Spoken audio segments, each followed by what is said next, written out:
ओम नमः शिवाय। शिवजी सदा सहाय। ओम नमः शिवाय। गुरु जी सदा सहाय। रुद्र संहिता के पंचम युद्ध खंड का 58 अध्याय। दुंदुभनिनाद नामक दैत्य का व्याघ्र रूप से शिव भक्त पर आक्रमण करने का विचार और शिव द्वारा उसका वध। सनत कुमार जी कहते हैं, व्यास, अब मैं चंद्रमौली के उस चरित्र का वर्णन करूंगा जिसमें शंकर जी ने दुदुम्बिनाद नामक दैत्य को मारा था। तुम सावधान होकर श्रवण करो। दीति पुत्र महाबली हिरणाक्ष के विष्णु द्वारा मारे जाने पर दीति को बहुत दुख हुआ। तब देव शत्रु दुदुम्निनाद ने उसको आश्वासन देकर यह निश्चय किया कि देवताओं के बल ब्राह्मण हैं। ब्राह्मण नष्ट हो जाएंगे तो यज्ञ नहीं होंगे, यज्ञ न होने पर देवता आहार न पाने से निर्बल हो जाएंगे, तब मैं उन पर सहजी विजय पालूंगा। यूं विचार कर वह ब्राह्मणों को मारने लगा। ब्राह्मणों का प्रधान स्थान वाराणसी है।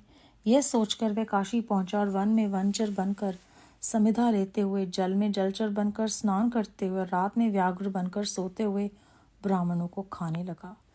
एक बार शिवरात्रि के अवसर पर एक भक्त अपनी प्रणशाला में देवाधिदेव शंकर का पूजन करके ध्यानस्थ बैठा था। भला अभिमानी दैत्यराज दुदुम्बिनाद ने व्याघ्र का रूप धारण करके उसे खा जाने का विचार किया, परंतु वह भक्त दृढ़ चित्त से शिव दर्शन की लालसा लेकर ध्यान में तल्लीन हो रहा था। इसके लिए उसने पहले से ही मंत्र रूपी अस्त्र का विनाश कर लिया था। इस कारण वह दैत्य उस पर आक्रमण करने में समर्थ न हो सका। इधर सर्वव्यापिनी भगवान शंभु को उस दुष्ट रूप वाले दैत्य के अभिप्राय का पता लगा। तब शंकर ने उसे मार डालने का विचार किया। इतने में ज्यों ही उस दैत्य ने व्याघ्र रूप से उस भक्त को अपना ग्रास बनाना चाहा, त्यों ही जगत की रक्षा के लिए मणि स्वरूप तथा भक्त रक्षण में कुशल चित्त वाले त्रिलोचन भगवान शंकर वहां प्रकट हो गए और उसे बगल में दबोचकर उसके सर पर वज्र से भी कठोर घूसे से प्रहार किया।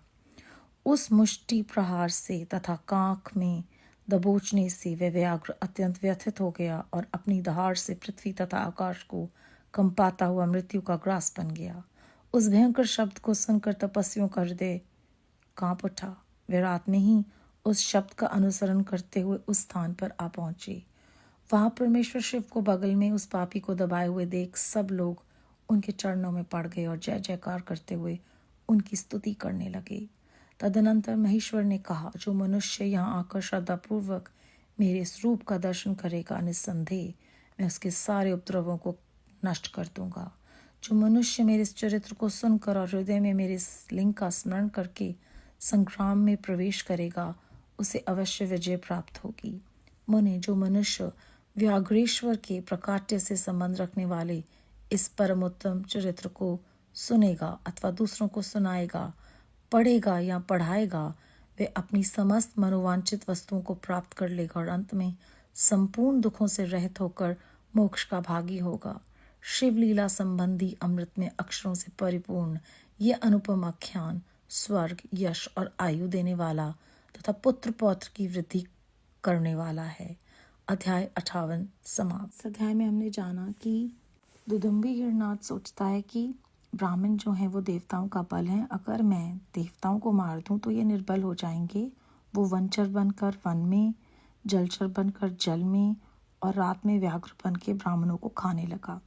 शिवरात्रि के अवसर पर उसने एक भक्त को जो देवाधिदेव शंकर का पूजन करके ध्यान में बैठा था, उसको खाने का विचार किया, लेकिन क्योंकि उसने मंत्ररूपी अस्त्र का विनाश लिया हुआ था, इसलिए वो उस पर आक्रमण नहीं कर सका। तो देखिए, शिवरात्रि वाले दिन शंकर जी का ध्यान कर रहा है। मंत्रों से बड़ा कोई अस्त्र नहीं, नाम से बड़ा कोई अस्त्र शस्त्र नहीं कि एक दैत्य भी जो है वो हम पर आक्रमण नहीं कर सकता। तो यहाँ पर हमें सूक्ष्म से ये समझाया जा रहा है कि कुछ भी जो बुरा है, चाहे वो बुरे विचार हैं, हमारे जो काम क्रोध लोभ मोह अहंकार जो विकृतियां हैं, या बाहर से कोई दैत्य हैं, या हमारे अंदर के जो दैत्य हैं, जो बुरे विचार हैं, वो हम पर हावी नहीं हो सकते जब हम उन परम पिता परमेश्वर का ध्यान करते हैं। फिर इस अध्याय में हमें ये बताया गया है कि शिवजी महाराज जो हैं वो उसे बगल में तो पोंछ लेते हैं और कठोर व्रत से उसको घूसे से मारते हैं,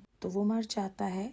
किंतु मरने से पहले वो एक बहुत भयंकर आवाज़ करता है, जिस आवाज़ को सुनकर तपस्वियों के जो हृदय हैं वो कांप उठते हैं और वो उस आवाज़ को सुनते हुए उस स्थान पर आ पहुंचते हैं।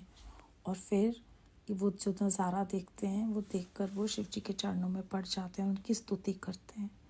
तो शिव जी कहते हैं कि जो भी श्रद्धापूर्वक आकर मेरे इस रूप का दर्शन करेगा वो उसके सारे उपद्रवों को नष्ट कर देंगे, और जो भी संग्राम में जाने से पहले मेरे इस लिंग का स्मरण करेगा उसे विजय की प्राप्ति होगी।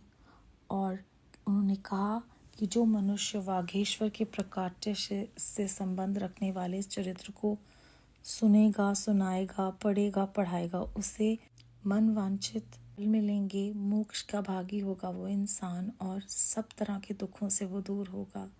और इस अध्याय के लिए कितने खूबसूरत शब्द इस्तेमाल किए गए हैं।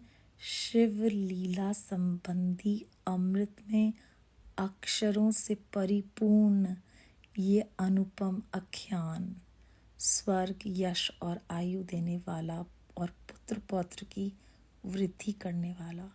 ये जो शब्द है ना, शिव लीला संबंधी अमृत में अक्षरों से परिपूर्ण, सच में ध्यान करना है। जब शिवरात्रि के की हमें कितनी बार पूरे शिव पुराण में महत्ता बताई है, फिर यहाँ पे हमें हम भूल ना जाएं, तो फिर वो हमें मार्गदर्शन दे रहे हैं कि नाम सिमरन करो। शिवरात्रि पे जब वो भक्त जो है वो नाम सिमरन कर रहा है तो एक व्याघ्र के रूप में एक राक्षस जो है वो भी उसका कुछ नहीं बिगाड़ सक रहा, क्योंकि जो हमारे परमात्मा है वो हमारे अंग संग हैं। तो नाम से बढ़कर कुछ नहीं है। सच में जब हम उन्हीं के नाम में, उन्हीं के ध्यान में रहेंगे तो हमें कोई दुख नहीं लगता। ये उन्हीं की कृपा से होगा जो हम पढ़ रहे हैं, सुन रहे हैं। कोटि कोटि शुक्राना गुरुजी महाराज। ओम नमः शिवाय। शिवजी सदा सहाय। ओम नमः शिवाय। गुरुजी सदा सहाय।